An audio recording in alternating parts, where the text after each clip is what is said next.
ಸಭಾಪತಿಗಳೇ, ಚುಕ್ಕ ಪ್ರಶ್ನೆ ಸಂಖ್ಯೆ 439 ಮಾನ್ಯ ಸಾರಿಗೆ ಮತ್ತು ಮುಜರಾಯಿ ಸಚಿವರಲ್ಲಿ ಕೇಳಲಿಕ್ಕೆ ಬಯಸ್ತೀನಿ. ಸಭಾಧ್ಯಕ್ಷರ ಉತ್ತರ ವಹಿಸಲಾಗಿದೆ. ಸಭಾಪತಿಗಳೇ, ಮಾನ್ಯ ಸಚಿವರು ಬಹಳ ಸುದೀರ್ಘವಾಗಿ ಉತ್ತರವನ್ನು ಕೊಟ್ಟಿದ್ದಾರೆ. ಇಲ್ಲಿ ಇರತಕ್ಕಂಥ ಪ್ರಶ್ನೆ ಸರ್ಕಾರದ ಸುತ್ತೋಲೆ ಇದೆ.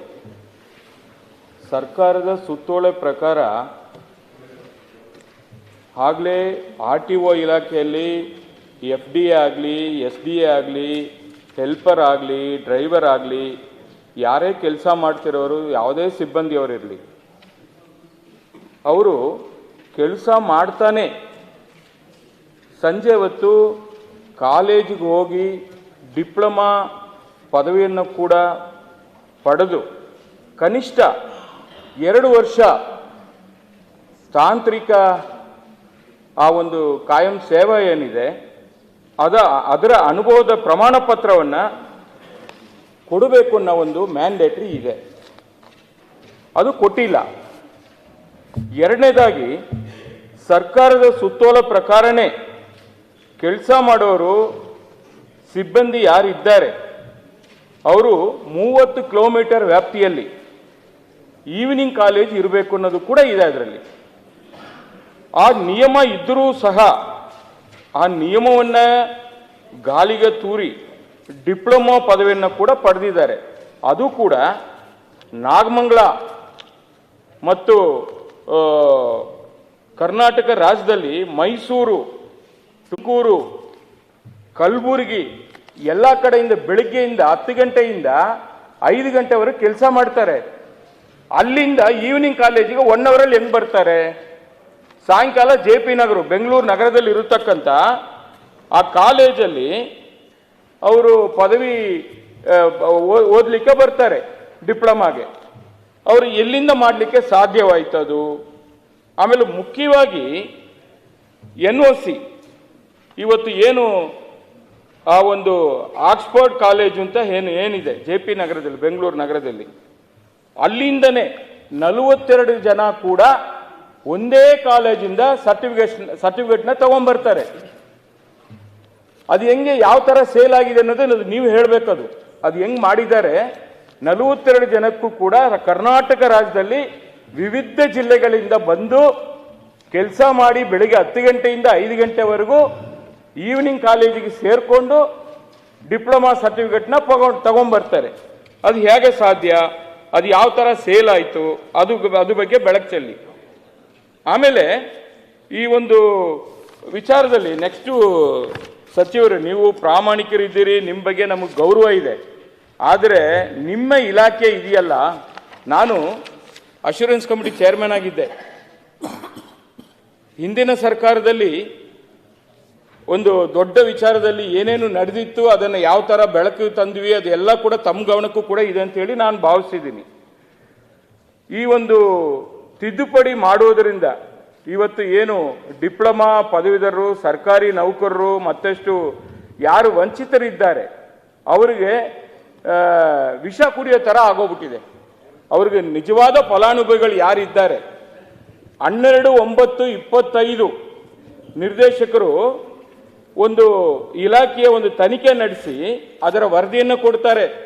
ಅದನ್ನು ಸಾರಿಗೆ ಆಯುಕ್ತರು ಇಂಪ್ಲಿಮೆಂಟ್ ಮಾಡಲ್ಲ, ನೇಮಕಾತಿನೂ ಮಾಡಲ್ಲ. ಅವ್ರಿಗೆ ಅನ್ಯಾಯ ಆಗಿದೆಯಲ್ಲ. ಇವತ್ತು ಡಿಪ್ಲೊಮಾ ಸರ್ಟಿಫಿಕೇಟ್ ತಂದ್ಬಿಟ್ಟು ಡೂಪ್ಲಿಕೇಟ್ ತಂದ ತಕ್ಷಣ ಅವರಿಗೆ ಅಲ್ಲಿ ಪೊಸಿಷನ್ ಕೊಡ್ತಾರೆ. ಯಾವ ಥರ ದೊಡ್ಡ ಮಟ್ಟದಲ್ಲಿ ಈ ಭ್ರಷ್ಟಾಚಾರ ಆಗ್ತಾ ಇದೆ ನಿಮ್ಮ ಇಲಾಖೆಯಲ್ಲಿ ಅಂತ ಹೇಳಿ ಒಂದು ಸಣ್ಣ ಉದಾಹರಣೆ ಕೊಟ್ಟೆ ಸಚಿವರೇ. ಅದು ತಮ್ಮ ಗಮನಕ್ಕೆ ಬಂದಿದೆಯಲ್ವೋ ನನಗೆ ಗೊತ್ತಿಲ್ಲ. ಅದು ತಾವು ಸ್ವಲ್ಪ ಬೆಳಚಲ್ಲಿ ಮತ್ತೆ ಉಪ ಪ್ರಶ್ನೆ ಕೇಳ್ತೀನಿ ನಾನು. ಹೇಳಿ ಸಚಿವರು. ಸಭಾಧ್ಯಕ್ಷರೇ, ಇನ್ ಸರ್ವಿಸ್ ಅಲ್ಲಿ ಇರ್ತಾರೆ ಸಭಾಧ್ಯಕ್ಷರೇ, ಎಲ್ಲ ಇಲಾಖೆಯಲ್ಲೂ ಇರ್ತಾರೆ. ಅದರ ನಮ್ಮಲ್ಲಿ ಏನಾಗಿರುತ್ತೆ, ಈ ಕ್ಲಾಸ್ 3 ಇದರಲ್ಲಿ FDC ಬರ್ತಾರೆ, ಸ್ಟೆನೋ ಬರ್ತಾರೆ, ಸೀನಿಯರ್ ಟೈಪಿಸ್ಟ್ ಬರ್ತಾರೆ. ಇವರಿಗೆಲ್ಲ ಏನಾಗುತ್ತೆ, ಹೈಯರ್ ಸ್ಟಡೀಸ್ ಹೋಗೋದಕ್ಕೆ ಅವಕಾಶ ಇರುತ್ತೆ. ಇದೇ ಈ ಇಲಾಖೆಯಲ್ಲೂ ಇದ್ದಾಗೆ ಮೊದಲು PWD ಇತ್ತು, ಇರಿಗೇಷನ್ನು ಮತ್ತು KEB, UD ಎಲ್ಲ ಇಲಾಖೆಯಲ್ಲೂ ಇರುತ್ತೆ. ಇಲ್ಲೇನಾಗಿದೆ 2022ರಲ್ಲಿ ಏನಾಗುತ್ತೆ, ನಮ್ಮಲ್ಲೂ ಈ RTO ಡಿಪಾರ್ಟ್ಮೆಂಟಲ್ಲೂ ಕೂಡ ಕ್ಲಾಸ್ ಇರ್ತಕ್ಕಂಥವ್ರು ಹೈಯರ್ ಸ್ಟಡೀಸ್ಗೆ ಅವಕಾಶ ಮಾಡಿಕೊಡ್ತಾರೆ. ಅದೇ ಅವರು ಡಿಪ್ಲೊಮಾ ಓದೋದಕ್ಕೆ ಅಥವಾ ಇಂಜಿನಿಯರಿಂಗ್ ಓದೋದಕ್ಕೆ ಅವಕಾಶ ಮಾಡಿಕೊಡ್ತಾರೆ ಸಭಾಧ್ಯಕ್ಷರೇ. ಅದಾದಮೇಲೆ ಅದರಲ್ಲಿ 3 ವರ್ಷ ಆಗಬೇಕು ಡಿಪ್ಲೊಮಾ. ಆಮೇಲೆ 3 ವರ್ಷ ಆದಮೇಲೆ ಇನ್ನು 3 ವರ್ಷಕ್ಕೆ ಅವ್ರ ಪ್ರಮೋಷನ್ ಬರೋದು. ಅಂದರೆ 6 ವರ್ಷ ಆದಮೇಲೆ ಅವ್ರ ಪ್ರಮೋಷನ್ ಬರೋದು. 6 ವರ್ಷಕ್ಕೆ ನಾನೆಲ್ಲಿರ್ತಾನೋ ನೀವಿರ್ತೀನೋ ಈಗ ಗೊತ್ತಿಲ್ಲ ಅಲ್ವಾ. ಆಮೇಲೆ ಸಭಾಧ್ಯಕ್ಷರೇ, ಇದರಲ್ಲಿ ಏನಾಗುತ್ತೆ ಅಂದರೆ ಈ ಪರ್ಮಿಷನ್ ಹೈಯರ್ ಎಜುಕೇಷನ್ಗೆ ಪರ್ಮಿಷನ್ ನಾವು ಡಿನೇ ಮಾಡೋಕ್ಕಾಗೋದಿಲ್ಲ, ಪರ್ಮಿಷನ್ ಕೊಡಬೇಕು. ಆಮೇಲೆ ಕಾಲೇಜ್ ಯಾವ ಕಾಲೇಜ್ ಸೇರಿಕೊಳ್ತಾರೆ ಅವರು ನೈಜತೆ ಏನಿದೆ, ಅವ್ರನ್ನ 2 ವರ್ಷ ಸರ್ಟಿಫಿಕೇಟ್ ಎಕ್ಸ್ಪೀರಿಯನ್ಸ್ ಇರುತ್ತೆ, ಅದನ್ನು ಅವ್ರು ವೆರಿಫೈ ಮಾಡಬೇಕು. ಈಗ ಮೆಡಿಕಲ್ ಇಂಜಿನಿಯರಿಂಗ್ ಕಾಲೇಜಿಗೆ ಪ್ರತಿ ವರ್ಷ ಲಕ್ಷಾಂತರ ಜನ ಸೇರ್ತಾರೆ. ವೆರಿಫಿಕೇಷನ್ ಯಾರು ಮಾಡಬೇಕು? ಕಾಲೇಜ್ನವ್ರು ಮಾಡ್ಕೋಬೇಕು. ಸರ್ಟಿಫಿಕೇಟ್ ಸರಿ ಇದೆಯೋ ಸರಿ ಇಲ್ಲೋ ಅನ್ನೋದನ್ನು ಕಾಲೇಜ್ನವ್ರು ಮಾಡ್ಕೋಬೇಕು. ಆಮೇಲೆ ನಮ್ಮ ಇವರು ಅಷ್ಟೇ ಸಭಾಧ್ಯಕ್ಷರೇ, ಕಮಿಷನರ್ ಟು ಡೈರೆಕ್ಟರ್ ಒಂದು ಲೆಟ್ರು ಕೂಡ ಬರೀತಾರೆ.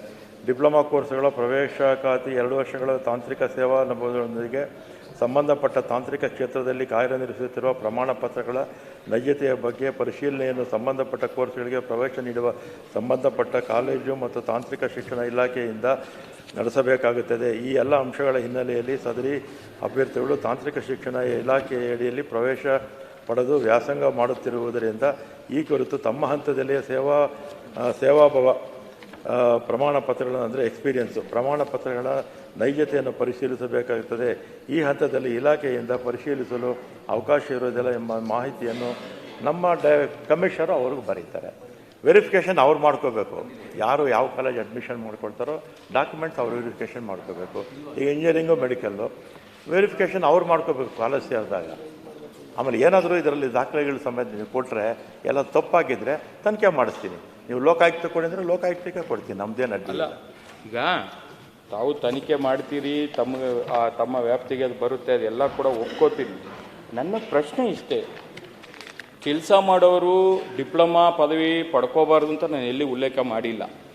ಅವರು ಬೆಳಗ್ಗೆಯಿಂದ ಸಾಯಂಕಾಲವರೆಗೂ ಡ್ಯೂಟಿನೂ ಮಾಡಿಕೊಂಡು 1 ಅವರಲ್ಲಿ ಕಲಬುರಗಿಯಿಂದ ಬೇರೆ ಬೇರೆ ಜಿಲ್ಲೆಗಳಿಂದ ಹೆಂಗೆ ಬೆಂಗಳೂರಿಗೆ ಬರ್ತಾರೆ 1 ಅವರಲ್ಲಿ, ಅದು ಎಲ್ಲಿ ಅವರು ಸರ್ಟಿಫಿಕೇಟ್ ಪಡ್ಕೊಳ್ಳಿಕ್ಕೆ ಸಾಧ್ಯ ಆಯಿತು, ಅದ್ರ ಬಗ್ಗೆ ಒಂದು ತನಿಖೆ ಆಗಬೇಕು. ಒಂದು SITನೋ ಮಾಡ್ತಿರೋ ಮತ್ತೊಂದು ಮಾಡ್ತಿರೋ ಮಾಡಿ. ದೊಡ್ಡ ಮಟ್ಟದಲ್ಲಿ ಭ್ರಷ್ಟಾಚಾರ ಆಗಿದೆ.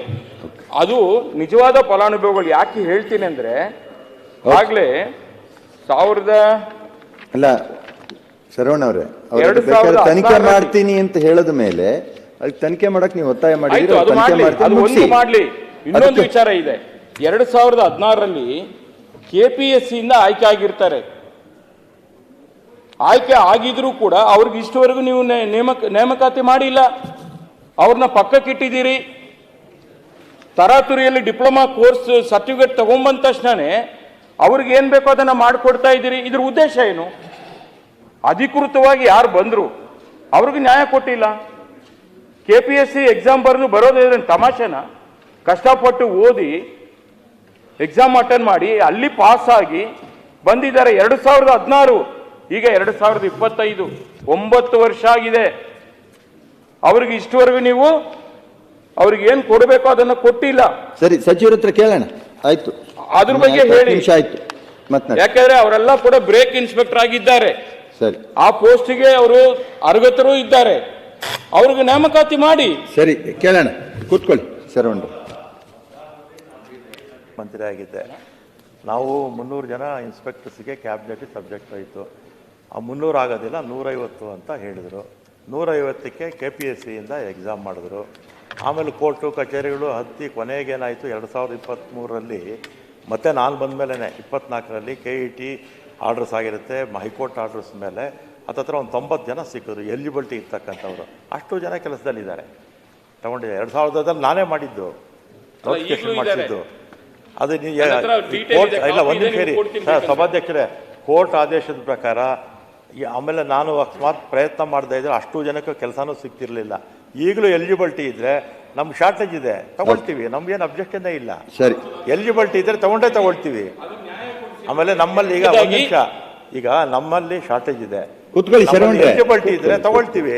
ನಾವು ಯಾಕೆ ಅಡ್ಡಿ ಮಾಡಕ್ ಹೋಗೋಣ? ನಮಗೆ ಜನ ಬೇಕು. ಈಗ ಡಿವಿಷನಲ್ ಕಮಿಷನರ್ಸ್ಗೆ ಇವರು ಅನುಕಂಪದ ಆಧಾರದ ಮೇಲೆ ಹೋದಾಗ ಯಾರನ್ನ ಇದ್ರೆ ನಮ್ಮ ಇಲಾಖೆಗೆ ಹಾಕಿ ನಮ್ಮಲ್ಲಿ ಶಾರ್ಟೇಜ್ ಇದೆ ಅಂತ ನಾವೇ ಹೇಳ್ತಾ ಇರ್ತೀವಿ. ರಿಪೋರ್ಟ್ ಕೊಡ್ತೀನಿ. ಸರಿ. ಎರಡನೇದು ಇದನ್ನು ಕೊಡಿ. SIT ತನಿಖೆಗೆ ಸಭಾಧ್ಯಕ್ಷರೇ, ದಾಖಲೆ ನಾವು ಸಮೇತ ಆದೇಶ ಕೊಡಿ. ಮಾಡಬೇಕು. ಯಾರಿಗಾರ ಅನ್ಯಾಯ ಆಗಿದ್ರೆ ತಪ್ಪಿಸ್ತರ ವಿರುದ್ಧ ನಾನು ಈಗ ಏನ್ ಪ್ರಶ್ನೆ ಹಾಕಿದಲ್ಲ ಸಚಿವರೇ, ಪ್ರಶ್ನೆ ಹಾಕಿದ್ಮೇಲೆ ನಿಮ್ಮ ಆಯುಕ್ತರು ಆದೇಶ ಮಾಡ್ತಾರೆ. ಈ ಪ್ರಶ್ನೆ ಬರ್ತಾ ಇದೆ ಅಂತ ಹೇಳಿ ಅಲ್ಲ, ಇರ್ಲಿ, ಅದ್ರ ಬಗ್ಗೆ ನಾನು ಚರ್ಚೆ ಇಲ್ಲ. ಅಟ್ಲೀಸ್ಟ್ ಈಗ ಅದು ಒಳ್ಳೇದಾಯ್ತಲ್ಲ ಸಮಾಜಕ್ಕೆ, ಅದು ನಾನು ನೋಡ್ತೀನಿ. ಎರಡನೇದಾಗಿ ಆಯ್ತಾಯ್ತಾಯ್ತು ಶರವಣ್ರೆ, ದಯವಿಟ್ಟು ಕೂತ್ಕೊಳ್ಳಿ. ಆಯ್ತು, ಸಮಯ ಇಲ್ಲ ನಾನು ಸಮಯ ಕೊಡೋದಿಲ್ಲ. ಯಾರಿಂದಾನು ಯಾವ ಡಿಲೇನೂ ಆಗಿಲ್ಲ. ಆಯ್ತು, ಇದು SIT ತನಿಖೆಗೆ ಆದೇಶ ಆಯ್ತು, ತನಿಖೆ ಮಾಡ್ತೀನಿ ಅಂತ ಹೇಳಿದ್ರೆ ಅದನ್ನ ತನಿಖೆ ಮಾಡ್ಸಂತ ಆಯ್ತು, ಸಚಿವರೇ. ದಾಖಲೆ ಕೊಡಿ, ನಾನು ಎಲ್ಲ ತನಿಖೆ ಮಾಡ್ಸಂತ ಕೆಲಸ ಮಾಡಿ. ಆದ್ರೂ ಯಾರು ಆಯ್ತು, ಕೂತ್ಕೊಳ್ಳಿ. ವಿರುದ್ಧವಾಗಿ ನೀವು ಸಚಿವರೇ, ಕ್ರಮ ಆಗ್ಬೇಕು. ತನಿಖೆ ಮಾಡಕ್ಕಾಗಲ್ಲ. ದಾಖಲೆ ಕೊಡಿ, ನಾನೇ ಮಾಡಿಸ್ತೇನೆ. ಆಯ್ತು. ಗ್ಯಾರಂಟಿ ನ್ಯೂಸ್, ಸುದ್ದಿ ಖಚಿತ, ನ್ಯಾಯ ನಿಶ್ಚಿತ.